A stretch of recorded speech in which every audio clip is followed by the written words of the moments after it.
Fred Richani, TSC, here to recap UFC 254. Gaethje, Khabib, from top to bottom, also the latest MMA news. But there's no bigger MMA news to discuss than maybe, just maybe, the greatest fighter of all time, certainly one of the greatest. Khabib Nurmagomedov not only retained his UFC lightweight championship in complete domination, arm triangle, submission, choked out Justin Gaethje in round number 2. Referee missed like 2 to 4 taps, which is crazy. Thank God Gaethje's okay. That was wild to begin with because Khabib dominated his toughest challenge to date. But then came after a fight when he broke down crying. Understandably so. He recently just lost his father. His father had COVID-19, died of complications from the virus. Very young, too. I think he was like 57 years old. So, I mean, just a mentor to him and his team. And he broke down crying, talked about how he promised his mother that this would be his last fight. And he honors her word. Took off the gloves, said he's done. He said he just wants to be recognized as the pound for pound greatest fighter of all time, or at least pound for pound right now, number one. Certainly, I think he's one of the greatest fighters of all time. If you're talking about a guy who has never tested positive for anything, who has always come out clean, who has dominated in his respective weight class, I mean, he's certainly up there. Now, some people may say, okay, maybe GSP, because, GSP won 2 titles in 2 different weight classes. Connor's obviously up there. Anderson Silva at his peak, although, again, he's tested positive in the past. Some people may say that mars him.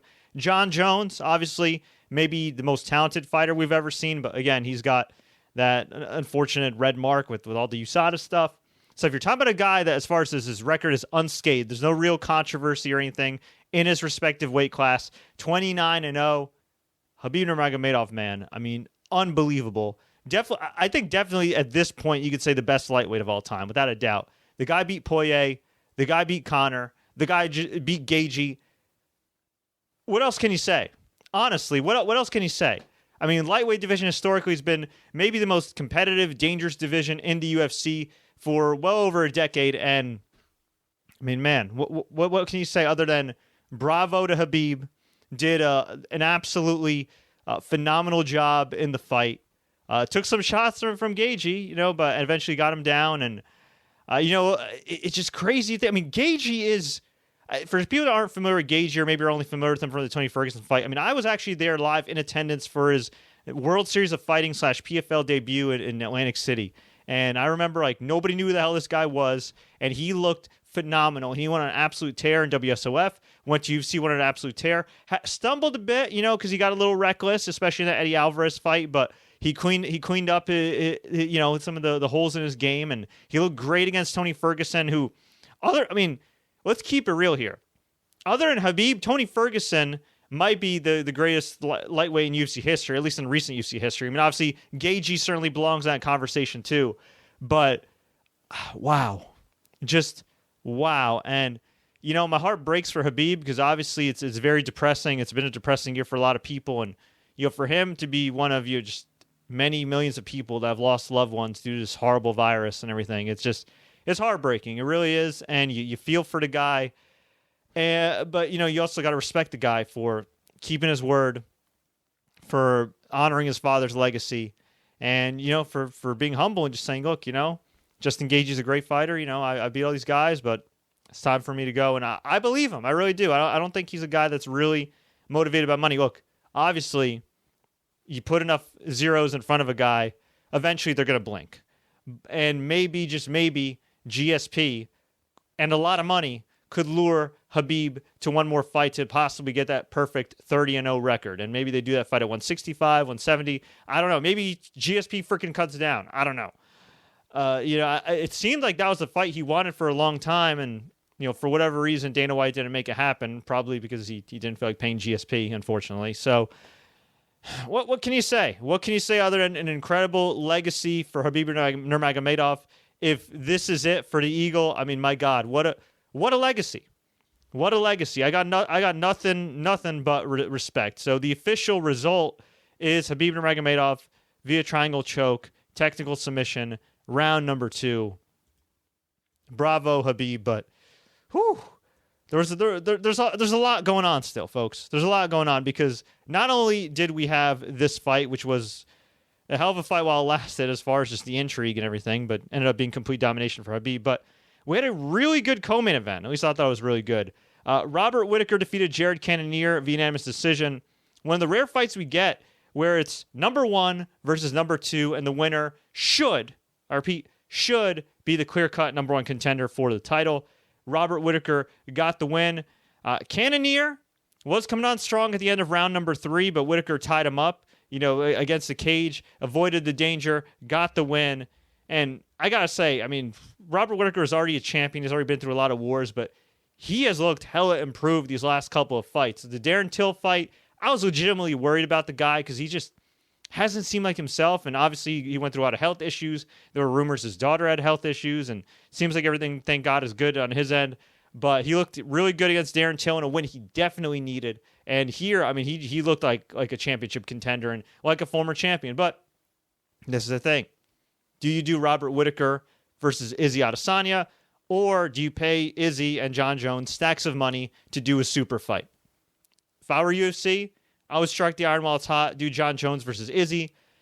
At the same time, either fight, whether it be Izzy versus Whittaker 2 or Izzy versus Jon Jones, there's a pandemic, obviously, but I feel like I would like to save those fights if there can be some semblance of a crowd. Some semblance. I'm not saying a lot, but if they could do like limited capacity like some of these NFL teams, I think that would be ideal in like a stadium or something. But, I mean, we'll see. You got options for UFC. You really do. I think Izzy and Whittaker will be better served in the Australian market, somewhere in New Zealand. Again, if, big if, they can run in front of at least some semblance of a crowd. If not, go with Jon Jones, man. I think that's the fight to make. But look, UFC's hot right now. UFC's hot, but it does hurt that they lose Khabib. I know some people don't think of him as a big of a star as Conor McGregor. You don't see him in commercials all the time, but I mean, the dude is, other than Mo Salah, he's the biggest Muslim star in the world. Obviously he's got the Eastern European connection, and they love their MMA. I know plenty of Eastern Europeans, and yeah, I mean, he's a massive star. For him to retire, that is a big blow to UFC. That doesn't mean they can't create more stars. And let's just say Dustin Poirier gets an upset win over Conor McGregor. I believe they're fighting in January. Hey, you never know. You could elevate Dustin Poirier, but I don't know, man. Habibs don't grow on trees. It's definitely going to be hard to replace him from a skill standpoint and absolutely from a star standpoint. But Robert Whittaker got the win there. Alexander Volkov defeated Walt Harris via second round TKO. Vicious kick to the body. I mean, that was a body kick from hell. Just crumbled Walt Harris. I feel real bad for the guy. I know there's no real easy fights in the UFC and everything else, but man, I really wish they would give him like a squash match or something. This guy went through hell. If you don't know, his poor daughter was kidnapped and murdered late last year. The guy's just, his family have just, again, been through hell. And you can't fix fights, obviously, but, just throw him a bone. Throw him somebody outside of the top 10. Let him get his confidence back. It's just heartbreaking to see. But, look, it's MMA. It's ruthless. It's unforgiving. Stuff happens. Philip Hawes looked great. Middleweight is a middleweight matchup. Philip Hawes knocked out Jacob Malkoun in 18 seconds. Hell of a fight while it lasted as far as for Hawes. That was really good. Lauren Murphy defeated newcomer Lilia Shakirova. She replaced Cynthia Calvillo, who tested positive for the virus, so speedy recovery to her. She won via rear naked choke in round number 2. Fourth straight fight, her first submission win. I love the promo she cut. She talked about how she's won 4 straight, got her first submission win, has 2 finishes out of 4 fights. She has the longest win streak in the division, and she wants her title shot. And the next time she fights, it's going to be for the title. I loved it. You always hear these fighters, just put who's in front of me and blah, blah, blah. And, let Joe Silva or Sean Shelby or Mick Maynard make the fights. Like, stop it. Stop it. Call your shot. Even if you don't think you're ready for like a champion or a contender, like call somebody. Call somebody at your level or that he thinks at your level. Something. Make it happen. It's cool to be nice and all that crap, but you're going to get punched in the face anyway, whether you're nice to the person or not. So why not call it out, build some hype, make some extra money. So well done to Lauren Murphy. She did great. And then we had the rematch. Magomed Ankalaev defeated Ion Cutelaba via knockout. Vicious knockout. Awesome fight. There was some controversy in the first fight where it seemed it was a premature stoppage via TKO. Not this time for Ankalaev, so he got the win there. And then on the prelims, what can I say about Stefan Struve? I mean, from just a physical standpoint, 10 years ago, this guy should have developed into a title contender, and instead he got knocked out here at the end of round number 1. Tai Tuivasa gets the win. No shoey though, because COVID protocols and everything, but nice win for him. Rough going for Stefan Struve. He's had some real bad luck, especially since coming back and unretiring. Casey Kenny defeated Nathaniel Wood via unanimous decision. This was a really good fight. We had Shavkat Rakhmonov defeat Cowboy Alex Oliveira via guillotine choke in round number 1. Huge win over a UFC veteran. Huge win. Really impressive here. I missed this fight, but I saw some highlights. Daeun Jung and Sam Alvey fought to a split draw. In the flyweight division, Miranda Maverick defeated Liana Jojua via first round TKO, doctor stoppage at the end of round number 1.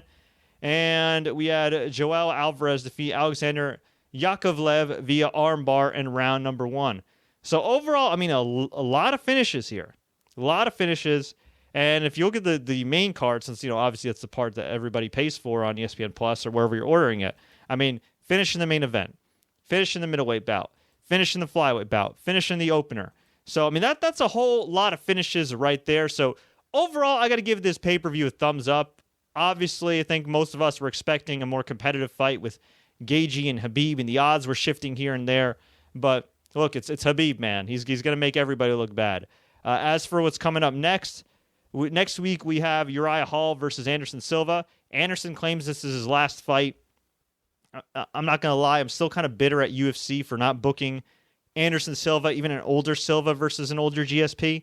I think they really dropped the ball his last 2 or 3 fights.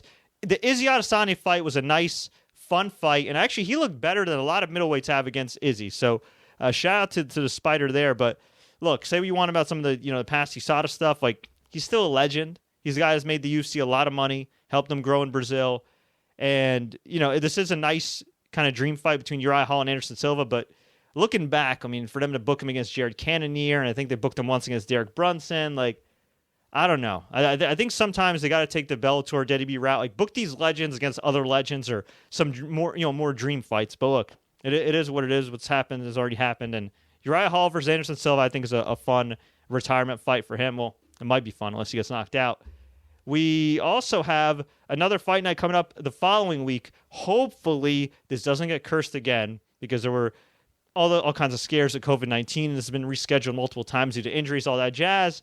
November 7th, Thiago Santos, Glover Teixeira. This should determine the new number 1 contender for Jan Blachowicz. So he's obviously the new light heavyweight champion. Scored what some people call the mild upset over Dominic Reyes. And he could fight the winner of Santos versus Teixeira. I mean, all these guys have a legitimate case, so we'll find out here. I mean, some people think Santos beat John Jones. Teixeira, 40 years old, looking phenomenal. I hope I can look half as good at 40. And then after that, we have a few other fights coming up. And then the next pay-per-view is going to be on November 21st in Las Vegas. It's going to be Figueiredo against Alex Perez for the flyweight championship, and Valentina Shevchenko taking on Jennifer Maia for the women's flyweight championship. Not a great looking card. I mean, Robbie Lawler and Mike Perry's on there. I wouldn't be booking Mike Perry right now if you read the MMA Junkie story on domestic violence. And even then, just in general, the dude seems to have some real issues, and I don't know if putting him in a fight where he's going to get brain damage is going to help. Jose Aldo and Marlon Vera are on that card as of right now. You also have Mauricio Shogun Rua fighting Paul Craig. So you have some names on there, but nothing that's going to get the average fan excited, or even kind of like the hardcore fan excited as far as ordering this pay-per-view. This is definitely one of the weakest pay-per-views in the ESPN Plus era, for a while, at least the COVID era of ESPN Plus and UFC. But hey, that happens sometimes. You can't always have some hits. And then UFC 256, we still don't have a lot announced for this pay-per-view. That's the final pay-per-view of 2020, December 12th. As of right now, it's Megan Anderson versus Amanda Nunes for the featherweight championship, which, again, not a great marquee fight, and I think Amanda should dominate her. And, yeah, I mean, look, we'll see. We'll see. Maybe they'll do Jorge Masvidal versus Colby Covington. I mean, both guys have been trying to kiss the president's ass and get brownie points, so maybe they'll fight for his love or something. I don't know. Actually, Petr Yan versus Aljamain Sterling is also on that card. Forgot about that. So that fight I'm actually pretty intrigued with. But I'm wondering if they will put Jorge Masvidal and Colby on that card. Either both guys against each other or a combination.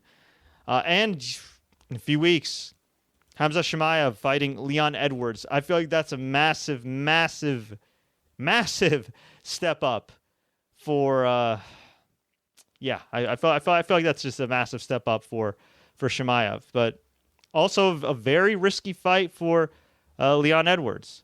So that's gonna be wild. I don't know.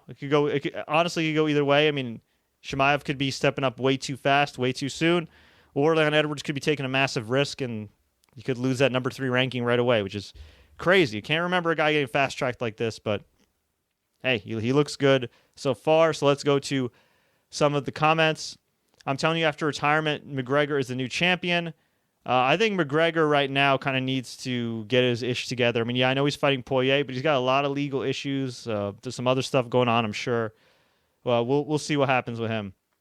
Gaethje was genuinely stupefied by Khabib's strength. Funny how everyone who fought Khabib said the same thing. Yeah, Kazar Ahmed, I agree with you. I totally agree. Filthmonger, no way Khabib stays retired. I don't know, man. He's a very religious man. He's very family-oriented. But again, as I mentioned before, if you put enough zeros in front of a man with that paycheck, obviously you got to put another number before that. It may convince him to come back again, especially if you could book that GSP fight. If it's against Conor again, I don't see him coming back for that. If it's against Poirier again, no, hell no, I don't think so. But if it is against GSP, for sure. Tony Ferguson never had a chance. Well, MMA math doesn't always work out that way, but Khabib math seems to. So, yeah, we'll see. We'll see. Is he really okay? He's really retired. Who knows? He knows he can't beat McGregor a second time. I'm gonna put this user in timeout because they're using some very foul language to describe Khabib here. Khabib beat Conor fair and freaking square. Stop it. He beat him once. He'd most likely beat him again. That's that. There you go. Enough already. And nothing against Conor. I'm just saying. He beat him. Manira Hashim, no one can go against Khabib. He's the GOAT. Who do you think wins the light heavyweight championship? I think Blachowicz has a good chance of keeping it for a while, unless they do Blachowicz versus John Jones or Izzy moves up. Okay, let's see what we got here. I knew it was going to go like this. Gaethje had a bad style. Only good style against Khabib is Tony Ferguson. You know what? The MMA purist in me really would have loved to have seen that fight. I really would have loved to have seen that fight. And even coming off of a loss, I still would have loved to have seen that fight. So it's unfortunate. Some people are saying Justin's trash. No, Justin's not trash. A majority of the guys that Khabib fought are not trash, okay? When you're a great fighter and you fight the best of all time, sometimes you're going to look like trash. It sounds like one of those casual fans. It's like all those garbage because you lost in 13 seconds to Conor. Like, come on. Stop it. Don't make excuses here. Styles make fights. And again, when you go up against the GOAT, crap happens and usually not in your favor. So that's all I got to say about that. Fred, what do you think about them rescheduling Gilbert Burns versus Kamaru Usman later in in early 2021? Yeah, they were supposed to fight, I think, this coming month or the end of the year, and they rescheduled it. And look, Gilbert Burns is obviously the true number one contender, I think.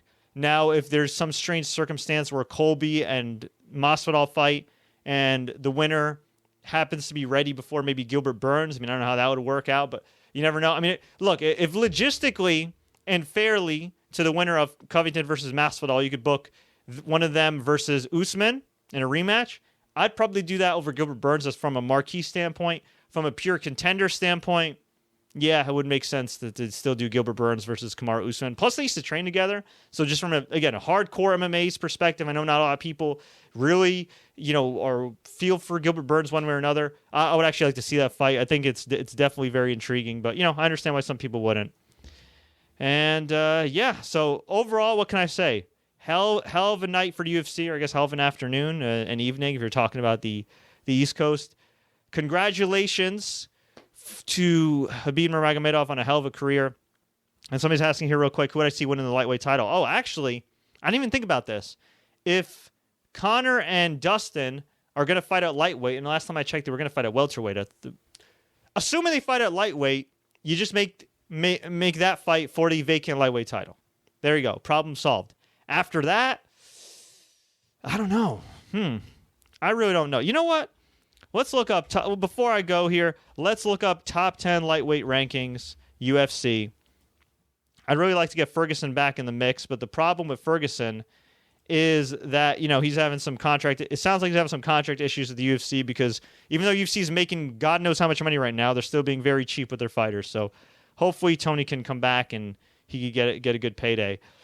Let's see. Charles Oliveira, Paul Felder, Quinta, Kevin Lee's at number 10. Yeah.